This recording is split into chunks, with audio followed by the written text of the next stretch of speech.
नमस्कार दोस्तों, आप सभी का स्वागत है मेरे YouTube channel super exam with अंश में। दोस्तों आज के वीडियो बहुत ही महत्वपूर्ण है क्योंकि आज के वीडियो में पूरी मैथ पेडोलॉजी चैप्टर वाइज समाप्त कर देंगे। तो दोस्तों यहां से 15 नंबर के प्रश्न पूछे जाते हैं, तो पूरा वीडियो बिल्कुल ध्यान से देखिएगा, बिल्कुल भी स्किप मत करिएगा।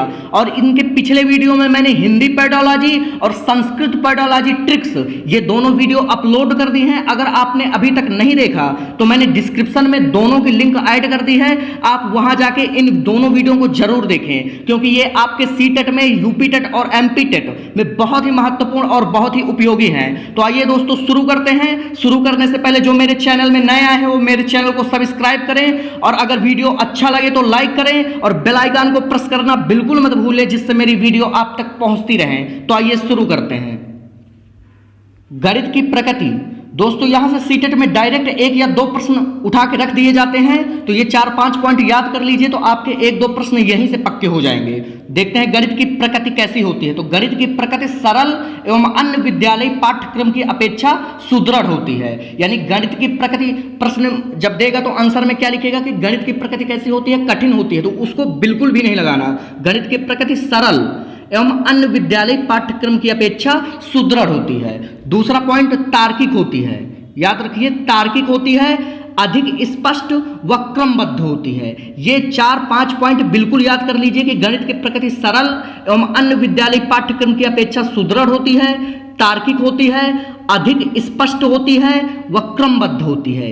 इन पांचों में से जो भी उत्तर आपको मिले वही आपको टिक कर देना है। इसके अलावा अन्य कोई भी उत्तर कठिन वाला बिल्कुल भी नहीं टिक करना। दोस्तों जरूर ध्यान दीजिएगा क्योंकि यहां से प्रश्न जरूर आने हैं। आगे बढ़ते हैं। अब देखेंगे दोस्तों गणित का महत्व। यहां से भी प्रश्न पूछे जाएंगे, तो दोस्तों जितने भी पॉइंट हैं सब के सब महत्वपूर्ण हैं, तो पूरे के पूरे देखिएगा, पूरा वीडियो लास्ट तक देखिएगा, बिल्कुल भी स्किप मत करिएगा। गणित का महत्व देखेंगे। प्राथमिक स्तर पे प्रश्न पूछेगा कि प्राथमिक स्तर पर गणित का महत्व क्या है, तो आप आंसर में क्या लगाएंगे, सामाजिक या व्यावहारिक। इनके अलावा और कुछ भी नहीं लगाना। प्राथमिक स्तर पर गणित का महत्व होता है सामाजिक या व्यावहारिक। और अगर उच्च स्तर पर पूछता है तो उच्च स्तर पर गणित का महत्व क्या होता है, मानसिक।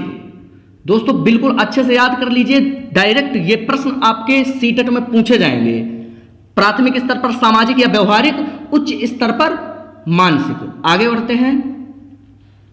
गणित शिक्षण का मुख्य उद्देश्य। दोस्तों ये इतना इंपॉर्टेंट है कि ये समझ लीजिए कि यहां से प्रश्न आने ही आने हैं, तो दोस्तों इसको बिल्कुल अच्छे और ध्यान से समझिएगा।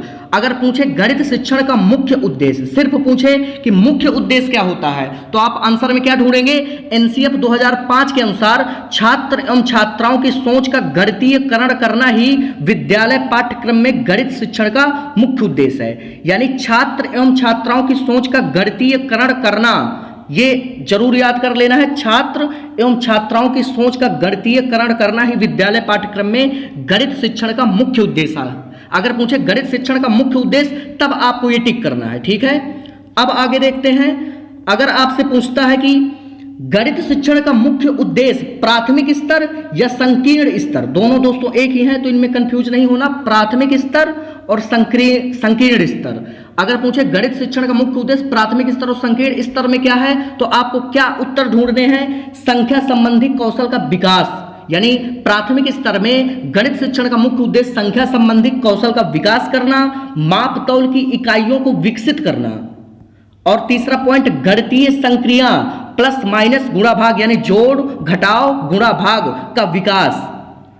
अगला पॉइंट मूर्त से अमूर्त धारणा को प्रोत्साहन। तो दोस्तों ये 4-5 पॉइंट जो हैं संकीर्ण प्राथमिक स्तर में गणित शिक्षण के मुख्य उद्देश्य हैं, तो इनमें से कोई भी पॉइंट आपके उत्तर में आ सकता है, तो इनको आप बिल्कुल याद कर लीजिए। आगे देखते हैं। गणित शिक्षण का मुख्य उद्देश्य उच्च स्तर में क्या होता है। अगर पूछे उच्च स्तर में गणित शिक्षण का मुख्य उद्देश्य क्या होता है, तो गणना संबंधी कौशल का विकास, पहला पॉइंट। दूसरा परिकलन संबंधी कौशल का विकास। तीसरा अमूर्त से मूर्त धारणा का विकास। चौथा विश्लेषणात्मक योग्यता को पोषित करना। दोस्तों ये चारों के चारों पॉइंट मोस्ट इंपॉर्टेंट हैं। और दोस्तों ये मुख्य उद्देश्य, संकीर्ण और प्राथमिक उद्देश्य, उच्च स्तर उद्देश्य, ये गणित शिक्षण के तीनों उद्देश्य आप जितने भी पॉइंट मैंने ऐड किए हैं ये सब याद कर लीजिए, यहां से प्रश्न जरूर बनेंगे। आगे बढ़ते हैं। गणित पढ़ाने का तरीका। दोस्तों यहां से तो आपके सीटेट में हर बार प्रश्न पूछा जाता है, सिर्फ एक दो पेपर को छोड़ दीजिए, बाकी हर पेपर में यहां से प्रश्न आपको जरूर मिलेगा। तो इसको बहुत अच्छे से देखिए, गणित पढ़ाने का तरीका। तो एक लेखिका थी पैमला लाइबैक, इन्होंने एक सीक्वेंस यानी एक तरीका दिया था गणित को सीखने का, गणित पढ़ाने का तरीका। उसका नाम क्या था? ELPS यानी इल्पस। इसका सीक्वेंस आप देखते हैं ELPS, इन चारों का मतलब क्या है? तो पहले देखेंगे एक्सपीरियंस। इसका मतलब क्या होता है? शिक्षक ठोस वस्तुओं के साथ अपने शिक्षार्थियों यानी विद्यार्थियों को अनुभव कराता है। ठोस वस्तुओं के साथ अनुभव कराना, ई का मतलब यही है एक्सपीरियंस। तो आपको सिर्फ याद करना है अनुभव। अगर कहीं पे अनुभव तो ई, ठीक है। ई का मतलब अनुभव। एल का मतलब लैंग्वेज यानी ठोस वस्तुओं के प्रयोग के समय बच्चों से वार्तालाप। ठोस वस्तुओं का जब प्रयोग होता है, प्रयोग करता है शिक्षक, तो बच्चों और शिक्षक के मध्य जो वार्तालाप होता है, उस यल का मतलब यही होता है लैंग्वेज, ठीक है। दूसरा एल कंप्लीट हुआ। अब आप देखेंगे पी का मतलब पिक्चर यानी शिक्षक चित्र दिखाकर गणितीय अवधारणाओं को बच्चों के साथ स्पष्ट करेगा। बच्चों को शिक्षक चित्र दिखाकर गणितीय अवधारणाओं को स्पष्ट करेगा। एस का मतलब क्या होता है? सिंबल्स अथवा साइन यानी शिक्षक बच्चों को चिन्हों का बोध कराते हैं। तो आप दोस्तों इन चारों का मतलब जरूर याद कर लीजिए। ई का मतलब एक्सपीरियंस यानी अनुभव, एल का मतलब लैंग्वेज यानी भाषा, पी का मतलब पिक्चर यानी चित्र, और एस का मतलब सिंबल्स या साइन यानी प्रतीक अथवा चिन्ह। आगे बढ़ते हैं। गणितीय सोच। दोस्तों यहां से भी प्रश्न आने की संभावना है, तो इसको भी अच्छे से देख लीजिए। गणितीय सोच यानी गणित को हम किस प्रकार सोच सकते हैं। तो इसके दो पार्ट है, पहला अभिसारी और दूसरा अपसारी। अब देखेंगे कि अभिसारी और अपसारी का मतलब क्या होता है। तो अभिसारी का मतलब क्या होता है? बंद अंत वाले प्रश्न यानी जिनका उत्तर सिर्फ एक हो, एक उत्तर हो, उसके अलावा कोई उत्तर ना हो, तो वो बंद अंत वाला प्रश्न होता है। जैसे किसी ने पूछा कि 2 + 2 बराबर कितना होता है, तो आप इसका आंसर क्या देंगे? 4। इसके अलावा इसका कोई मतलब नहीं हो सकता। 2 + 2 बराबर 4, सिर्फ एक ही उत्तर है। तो ये अभिसारी प्रश्न है, बंद अंत वाला प्रश्न है। अब देखेंगे अपसारी। अपसारी क्या होता है? खुले या मुक्त अंत वाला प्रश्न। यानी अगर आपसे किसी ने प्रश्न पूछ लिया कि ऐसी दो संख्या बताओ जिनको जोड़ने पर 10 प्राप्त हो, तो आप वो दो संख्याएं कौन कौन सी बताएंगे? आप कोई बताएगा 5 + 5, ठीक है। कोई बताएगा 6 + 4, कोई बताएगा 2 + 8। यानी इसके कई उत्तर हैं। तो जिन प्रश्नों के कई उत्तर हों उनको क्या बोलते हैं? खुले या मुक्त अंत वाले प्रश्न या अपसारी प्रश्न। तो दोस्तों आप समझ गए होंगे। आगे बढ़ते हैं।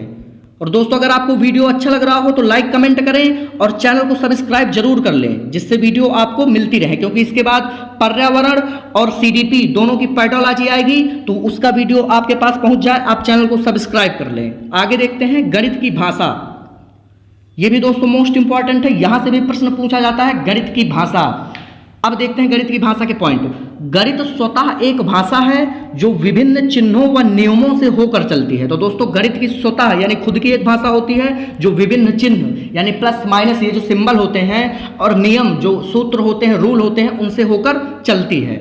अगला पॉइंट, गणित की भाषा सामान्य भाषा के रूप में ही होती है, अर्थात ज्ञानार्जन के लिए हमें किसी अतिरिक्त भाषा की आवश्यकता नहीं होती। यानी गणित की खुद एक भाषा होती है और गणित को किसी अतिरिक्त भाषा की आवश्यकता नहीं होती। जैसे फिजिक्स को गणित भाषा की कभी कभी आवश्यकता पड़ जाती है, तो इस प्रकार गणित को किसी भी भाषा की आवश्यकता नहीं पड़ती। गणित स्वतः एक भाषा है। आगे बढ़ते हैं दोस्तों। गणितीय भाषा के अंग, ये सीक्वेंस आप याद कर लीजिए, ये हो सकता है आपके एग्जाम में पूछा जाए कि गणित भाषा के अंग कौन कौन से हैं। तो ये सीक्वेंस याद कर लेंगे। पहला पद, दूसरा प्रत्यय, तीसरा सूत्र, चौथा सिद्धांत, पांचवा चिन्ह। तो दोस्तों इनका सीक्वेंस आप याद कर लीजिए। पहले में कौन सा आता है? Second, third, fourth, 5। आगे बढ़ते हैं। गणित की शिक्षण विधियां। दोस्तों यहां से भी प्रश्न पूछे जाएंगे, इसको भी ध्यान से देखिए। शिक्षक केंद्रित विधियां, गणित की शिक्षण की 3 विधियां हैं। कोई भी शिक्षण हो, गणित शिक्षण हो या आपका हिंदी शिक्षण हो, कोई भी शिक्षण हो, उसकी 3 विधियां होती हैं। पहली शिक्षक केंद्रित विधि, दूसरा बाल केंद्रित यानी बालक केंद्रित विधि, तीसरी तकनीक आधारित विधि। अब तीनों देखते हैं ये होती क्या है। तो शिक्षक केंद्रित विधि क्या होती है? जिसमें मुख्य स्थान शिक्षक का होता है। यानी इसका कर्ता धर्ता शिक्षक होता है, वो जो मन करे वही पढ़ाए, उसके अनुसार शिक्षण विधि चलती है। बालक केंद्रित विधि क्या होती है? इसमें मुख्य स्थान बालक का होता है, यानी बालक की रुचि, जिज्ञासा और आवश्यकता के अनुसार शिक्षक उसको अध्ययन करवाएगा। ठीक है, आगे देखते हैं तकनीक आधारित विधि क्या होती है।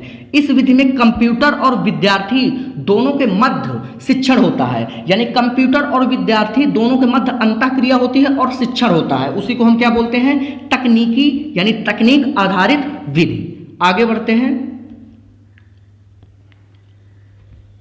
दोस्तों, ये गणित में कुछ दोनों ये मोस्ट इंपॉर्टेंट है, इनको जरूर देख लीजिए। विश्लेषण विधि और संश्लेषण विधि। ये आपकी जो विश्लेषण विधि होती है ये रेखा गणित के लिए बहुत ही उपयोगी होती है। तो इसको देखते हैं विश्लेषण विधि होती क्या है। विश्लेषण विधि का मतलब होता है विषय वस्तु को कई खंडों में विभाजित करके पढ़ाना, यानी विषय वस्तु को कई खंडों में अलग अलग करके पढ़ाना विश्लेषण विधि कहलाता है। विश्लेषण का मतलब ही होता है कई खंडों में अलग कर देना, विभाजित कर देना। अब दूसरी देखेंगे संश्लेषण।